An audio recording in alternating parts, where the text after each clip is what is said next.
وَاخْفِضْ لَهُمَا جَنَاحَ الذُّلِّ مِنَ الرَّحْمَةِ، اپنے ماں باپ کے لیے اپنے رحمت کے بازوؤں کو بچھا دینا. وَقُلْ رَبِّ ارْحَمْهُمَا كَمَا رَبَّيَانِي صَغِيرًا، اور یہ دعا پڑھتے رہنا کہ اے میرے پروردگار میرے ماں باپ پر رحم فرما جس طریقے سے بچپن میں انہوں نے مجھے پالا ہے. یعنی ہماری یہ اوقات نہیں کہ ہم ماں باپ کا بدلہ دے سکیں.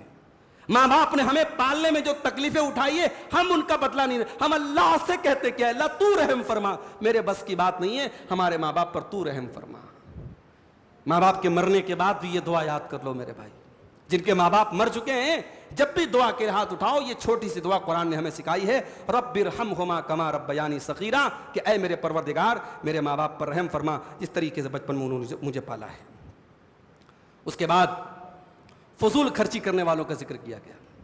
فرمایا ولا تبذر تبذیرا، فضول خرچی نہ کرنا. ان المبذرین کانوا اخوان الشیاطین، فضول خرچی کرنے والے شیطان کے بھائی ہیں. شیطان یہی چاہتا ہے آپ کا مال شراب پر خرچا ہو، آپ کا مال زنا کے اڈے پر خرچا ہو، آپ کا مال حرام جگہوں پر خرچا ہو. حرام جگہ پر ایک پیسہ بھی خرچ کرنا یہ فضول خرچی ہے، اور حلال جگہوں پر لاکھوں روپیہ خرچ کر دو تب بھی فضول خرچی نہیں ہے. اگر آپ اللہ کے راستے میں اللہ کے دین پر چلنے میں اگر لاکھوں روپیہ خرچ کر رہے ہیں وہ فضول خرچی نہیں ہے. اگر اپنے بال بچوں کی ضرورتوں کو پورا کرنے میں، ان کے جائز شوق کو پورا کرنے میں آپ لاکھوں روپیہ خرچ کر رہے ہیں وہ فضول خرچی نہیں ہے. فضول خرچی کب ہے؟ جب آپ اللہ کی جائز لمٹ کو کراس کریں یا آپ گناہ کے کاموں میں آپ ایک پیسہ بھی خرچ کریں، وہ تبذیر ہے. اور اللہ نے فرمایا تبذیر کرنے والے اور غلط راستے پر اللہ کا مال خرچ کرنے والے شیطان کے بھائی ہیں. وَكَانَ الشَّيْطَانُ لِرَبِّهِ كَفُورًا، اور شیطان اپنے رب کا بہت بڑا ناشکرا ہے.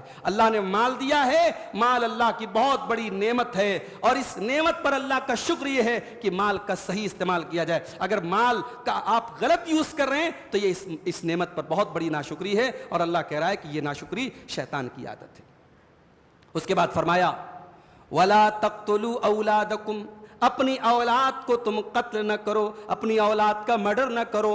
وَلَا تَقْتُلُوا أَوْلَادَكُمْ خَشْيَةَ إِمْلَاقٍ، اپنی اولاد کو تم فاقہ کشی کے ڈر سے اپنے پیٹ کے لیے اپنی اولاد کو قتل نہ کرو. نَحْنُ نَرْزُقُهُمْ وَإِيَّاكُمْ، تمہاری اولاد کو روزی ہم دیتے ہیں اور تم کو بھی روزی ہم دیتے ہیں. إِنَّ قَتْلَهُمْ كَانَ خِطْئًا كَبِيرًا، اولاد کو قتل کرنا بہت بڑا گناہ ہے. عرب میں کیا ہوتا تھا؟ لوگ اولاد کو قتل کر دیتے تھے، بیٹیوں کو مار دیتے تھے، بچوں کو مار دیتے تھے. کیوں؟ یہ بڑا ہو کر کے اس کو ہم کھلائیں گے کہاں سے؟ اس لیے اگر کوئی اپنے بچے کو چاہے پیدا ہونے کے بعد قتل کرے یا ماں کے پیٹ میں قتل کرے، اگر یہ سوچ کے اس سوچ اور اس مینٹیلٹی کے ساتھ قتل کر رہا ہے کہ ہم اس کو کیسے کھلائیں گے، تو وہ کان کھول کر کے سن لے، بہت بڑا گناہ کر رہا ہے. اس لیے کہ آپ کو کھلانے والا بھی اللہ ہے اور آپ کی پیدا ہونے والی اولاد کو بھی کھلانے والا اللہ ہے. آپ اپنی اولاد کو نہیں کھلاتے ہیں، اس غلط فہمی میں مت رہیے گا. آپ کو بھی روزی دینے والا اللہ، آپ کی اولاد کو بھی روزی دینے والا اللہ ہے. اس کے بعد فرمایا وَلَا تَقْرَبُوا الزِّنَا، اور تم زنا کے قریب بھی نہ جانا. دیکھیے اولاد کے قتل کے فوراً بعد زنا کا ذکر کیا، کیونکہ زنا کرنے والا بھی ایک طریقے سے اولاد کو قتل کر رہا ہے. کیوں؟ اس لیے کہ وہ ظاہر ہے کہ اولاد پیدا ہونے کا جو ایک جائز پروسیس ہے اس کو نہ اپنا کر کے وہ ناجائز طریقہ اپنا رہا ہے. اور زنا سے پیدا ہونے والی اولادیں عام طور سے مار دی جاتی ہیں، ایبارشن کر دیے جاتے ہیں، ان کو پھینک دیا جاتا ہے. تو زنا ایک طریقے سے اولاد کے قتل کی ایک شکل زنا بھی ہے. اور جب زنا کا ذکر آیا تو اللہ نے یہ نہیں کہا زنا مت کرو، اللہ نے کہا وَلَا تَقْرَبُوا الزِّنَا، زنا کے قریب بھی نہ جاؤ. زنا کے قریب لے جانے والی چیزیں بھی حرام ہیں. اگر آپ اپنی آنکھوں کے سلسلے میں آپ احتیاط نہیں کرتے، آنکھوں کا غلط استعمال کرتے ہیں، تو یہ چیز بھی آپ کو زنا تک لے کے جا رہی ہے. انسان اپنے ہاتھوں سے بھی زنا کرتا ہے، اپنی آنکھوں سے بھی زنا کرتا ہے، اپنے منہ سے بھی زنا کرتا ہے، اپنے پیروں سے بھی زنا کرتا ہے. اللہ کے نبی نے فرمایا کہ ان العینان زناہما النظر، آنکھوں کا زنا حرام چیزوں کو دیکھنا ہے. الاذنان زناہما الاستماع، کانوں کا زنا غلط چیزوں کو سننا ہے. واللسان زناہ الکلام، اور زبان کا زنا غلط باتوں کو منہ سے نکالنا ہے. والید زناہ البطش، اور ہاتھوں کا زنا غلط چیزوں کو ٹچ کرنا ہے. والرجل زناہ الخطا، اور پیروں کا زنا غلط چیزوں کی طرف چل کے جانا ہے. والقلب یہوی ویتمنا، اور انسان کا دل ناجائز خواہشات اور ناجائز چیزوں کی آرزو کرتا ہے. والفرج یصدق ذلک او یکذبہ، اور پھر انسان کی شرمگاہ یا تو اس کی تصدیق کر دیتی ہے یا اس کی تکذیب کر دیتی ہے. تو یاد رکھو میرے بھائیوں، جو چیز زنا کے قریب لے کے جائے وہ بھی حرام ہے۔ اسلام نے کیوں سختی کی؟ عورت نکلے تو پردے میں نکلے۔ اسلام نے کیوں سختی کی کہ دو پرائے مرد اور عورت، دو اجنبی مرد اور عورت اکیلے میں نہ ملے، تیسرا شیطان ہے؟ کیوں؟ اسلام نے کیوں کہا عورت سفر کرے تو ساتھ میں محرم ہونا چاہیے؟ اسلام نے کیوں کہا مرد باہر نکلے تو اپنی نگاہوں کو نیچی رکھے؟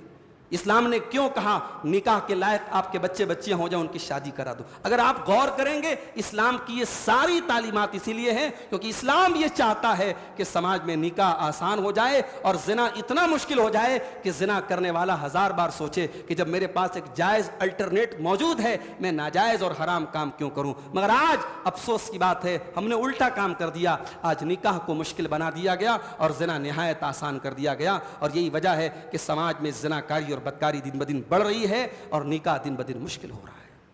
وَلَا تَقْرَبُوا الزِّنَا، زنا کے قریب نہ جاؤ، إِنَّهُ كَانَ فَاحِشَةً وَسَاءَ سَبِيلًا، یہ بہت گندا کام ہے اور بہت برا راستہ ہے۔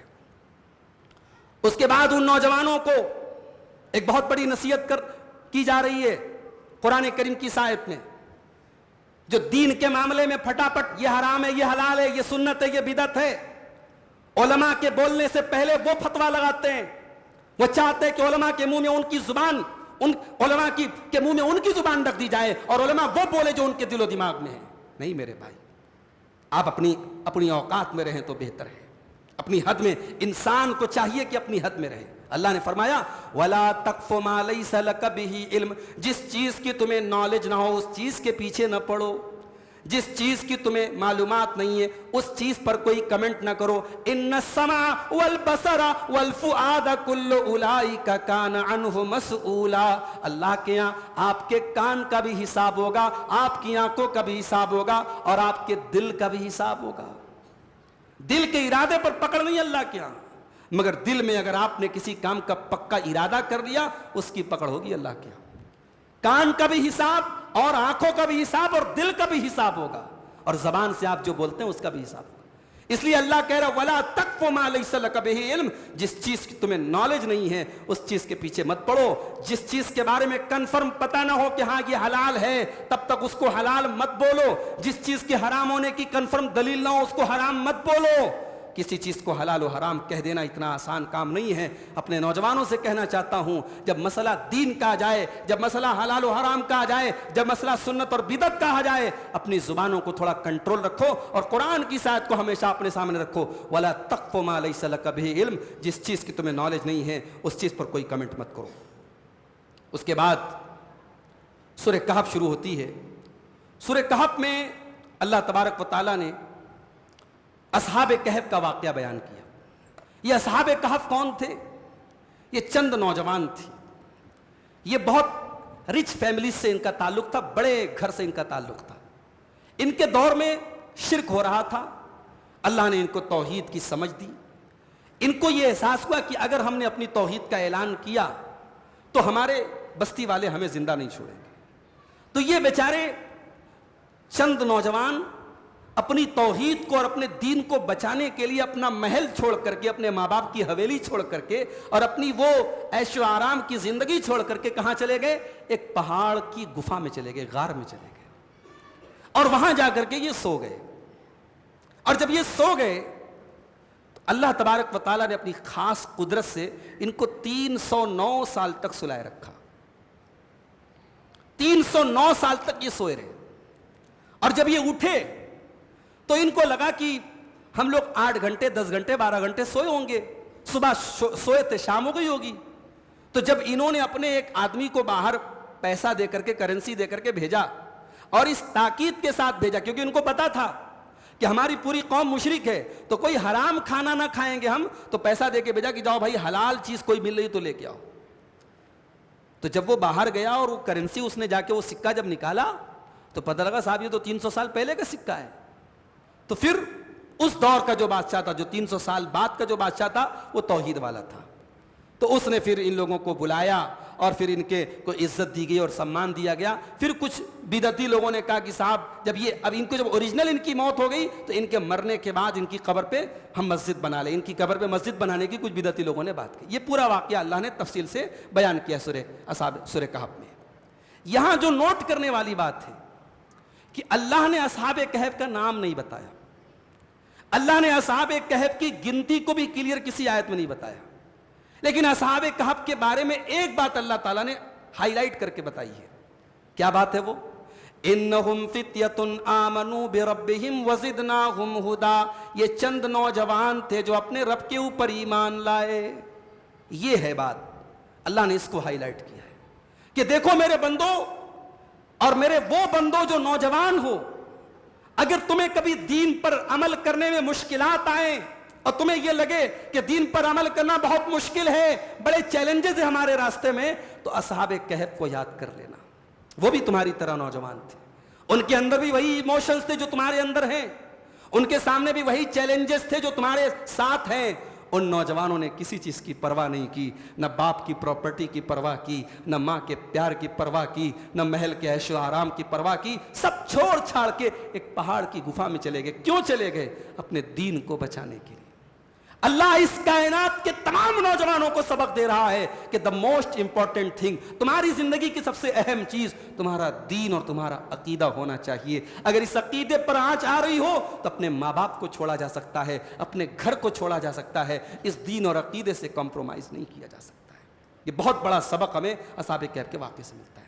اور اس کے بعد حضرت موسیٰ اور حضرت خضر کا واقعہ اللہ نے 15ویں پارے کے لاسٹ میں بیان کیا. حضرت موسیٰ علیہ السلام ایک مرتبہ بنی اسرائیل میں تقریر کر رہے تھے, خطبہ دے رہے تھے. کسی نے پوچھا کہ اس دور کا سب سے بڑا عالم کون ہے؟ تو حضرت موسیٰ کو جواب یہ دینا چاہیے تھا سب سے بڑا عالم اللہ ہے, لیکن حضرت موسیٰ نے کہہ دیا کہ سب سے بڑا عالم اس دور میں ہوں. وہ نبی تھے, انہیں لگا کہ بھائی اس دور میں مجھ سے بڑا عالم کون ہے, میں نبی ہوں. تو اللہ تبارک و تعالیٰ کو حضرت موسیٰ کا یہ جواب پسند نہیں آیا. اللہ نے حضرت موسیٰ سے کہا کہ اے موسیٰ, میرا ایک بندہ ہے جو تم سے بھی زیادہ علم رکھتا ہے.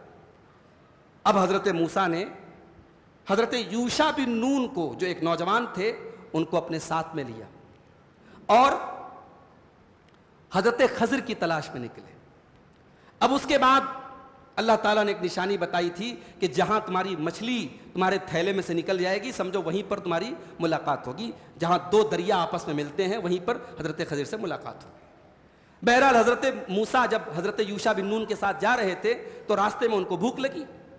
تو حضرت موسیٰ نے حضرت یوشع سے کہا کہ بھائی وہ مچھلی ہم لوگ رکھے تھے, ذرا مچھلی نکالو. تو حضرت یوشع نے کہا کہ وہ مچھلی تو ایک جگہ نکل گئی, اچانک نکل کر کے اس نے راستہ بنا لیا زمین میں, کہاں چلی گئی مجھے نہیں سمجھ میں آیا. تو کہا تم نے یہ بات مجھے پہلے کیوں نہیں بتائی, وہی اسی جگہ کی تو تلاش تھی ہمیں. تو بہرحال وہ پھر اپنے نشان پر واپس آئے اور وہاں پر پہنچے جہاں پہ حضرت خضر تھے. حضرت خضر سے ان کی ملاقات ہوئی. اب جب حضرت خضر سے ملاقات ہوئی تو حضرت موسیٰ اتنے بڑے نبی ہیں, بڑے ادب کے ساتھ کہتے ہیں حل اتبعک علی ان تعلمنی مما علمت رشدا, کہ اے خضر کیا میں آپ کی اتباع کر سکتا ہوں, کیا میں آپ کو فالو کر سکتا ہوں؟ میں چاہتا ہوں کہ جو علم اللہ نے آپ کو دیا ہے اس میں سے آپ تھوڑا مجھ کو بھی سکھا دیں. اس سے سبق یہ ملا کہ شاگرد کو اگر استاد سے علم حاصل کرنا ہے تو اس کی جوتیاں سیدھی کرنی پڑیں گی. یہ نہیں کہ صاحب آپ ترم خاں بنے رہے, تیسمار خاں بنے رہے اور سے کہیں صاحب ہم کو علم مل جائے. علم سیکھنے کے لیے تو ڈاؤن ہونا پڑے گا, استاذ کی جوتیاں سیدھی کرنی پڑیں گی. موسیٰ علیہ السلام جیسا پیغمبر ادب سے کہہ رہا ہے کہ حضرت میں سیکھنا چاہتا ہوں, میں چاہتا ہوں آپ کو فالو کروں, تو کیا آپ تھوڑا سا ٹائم دیں گے مجھے؟ حضرت خضر نے کہا بھائی ٹائم تو میں دے دوں گا, مگر ایک پرابلم ہے. پرابلم یہ ہے کہ تم صبر نہیں کر پاؤ گے, کیونکہ ایسی ایسی چیزیں تمہیں دکھیں گی جو تمہارے حساب سے غلط ہوں گی, تم صبر نہیں کر پاؤ گے. تو حضرت موسیٰ علیہ السلام نے کہا کہ میں صبر کروں گا. تو حضرت خضر نے کہا ٹھیک ہے, آپ کو ایک کام یہ کرنا ہے کہ آپ کو کچھ پوچھنا نہیں ہے, جو ہو رہا ہے دیکھتے رہنا ہے, پوچھنا نہیں. اگر آپ پوچھیں گے پھر ہمارا آپ کا ساتھ ختم. کہا ٹھیک ہے کوئی بات نہیں. اب یہ لوگ چلے تو ایک کشتی کے پاس سے ان کا گزر ہوا. اب حضرت موسیٰ حضرت خضر دونوں کشتی پر جب چڑھ گئے, کشتی والوں نے دیکھا کہ بھائی دو نیک لوگ ہیں, اللہ والے لوگ ہیں, ان کو فری میں بٹھا لیا, ان سے کرایہ بھی نہیں لیا. جب کشتی تھوڑی دور آگے بڑھی تو حضرت خضر نے اس کشتی کا ایک تختہ نکالنا, اس کشتی میں سوراخ کرنا شروع کر دیا, ایک تختہ نکالنا شروع کر دیا. حضرت موسیٰ بول پڑے ارے ان لوگوں نے آپ کو سہارا دیا, فری میں آپ کو کشتی میں بٹھایا اور آپ انہی کا بیڑا غرق کر رہے ہیں, کشتی کو ڈبانے کے چکر میں لگے ہیں. حضرت خضر نے کہا کہ میں نے کہا تھا آپ صبر نہیں کر پائیں گے. کہا اچھا غلطی ہو گئی, اب میں کوئی اور سوال نہیں کروں گا. کچھ دور اور آگے بڑھے تو ایک بچہ تھا, معصوم بچہ. اب اس کی عمر کیا ہے قرآن میں مینشن نہیں کی گئی, مان لیجیے 8 سال کا بچہ رہا ہوگا, 7-8 سال کا. حضرت خضر نے اس بچے کو پکڑا, اس کی گردن دبا دی, مار دیا اس کو.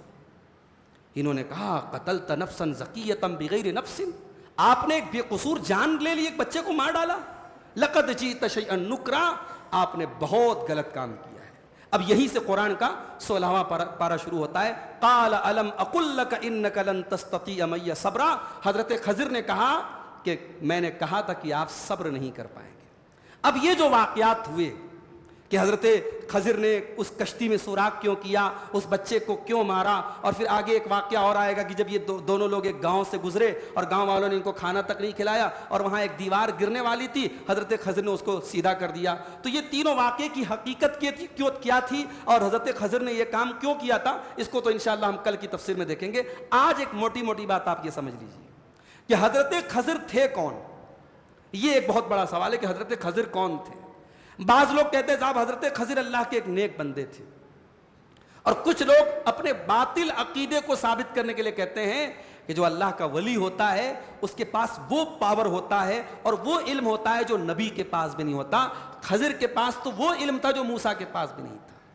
تو یہ بے بنیاد بات ہے. صحیح بات یہ ہے حضرت خضر اللہ کے نبی تھے, جیسے حضرت موسیٰ نبی تھے, حضرت خضر بھی نبی تھے. اور کوئی اللہ کا ایسا ولی نہیں ہے جس کو اللہ تعالیٰ نے سپر پاور دے رکھا ہو, جو کائنات میں اللہ کی مرضی کے بغیر تصرف کر سکتا ہو. یہ بالکل واہیات بات ہے اور یہ باطل عقیدہ ہے, اسلام کا اس سے کوئی تعلق نہیں. اللہ کا ولی کون ہے؟ قرآن صاف صاف کہتا ہے الذین آمنوا وکانوا یتقون, جو مومن ہے, جو متقی ہے, وہی اللہ کا ولی ہے. اور ولی کے نام پہ جو کرشمے دکھائے, جو آگ پہ چل کے دکھائے, جو ہوا میں اڑ کے دکھائے, وہ اللہ کا ولی نہیں ہے. ولی وہ ہے جو سنت کی پیروی کرنے والا اور نبی کے راستے پہ چلنے والا ہو. تو یہ 16-15ویں پارے کے آخر میں حضرت موسیٰ اور خضر کا واقعہ بیان کیا گیا. بڑا دلچسپ واقعہ ہے. ہم انشاءاللہ کل اس واقعے کو کنٹینیو کریں گے اور اس واقعے کے سے کیا ہمیں سبق ملتا ہے اس پر ہم بات کریں گے انشاءاللہ. اللہ سے دعا ہے رب العالمین ہمیں قرآن کریم کو سننے کی, پڑھنے کی, تدبر کرنے کی اور عمل کرنے کی توفیق عطا فرمائے. آمین. وآخر دعوانا الحمدللہ رب العالمین.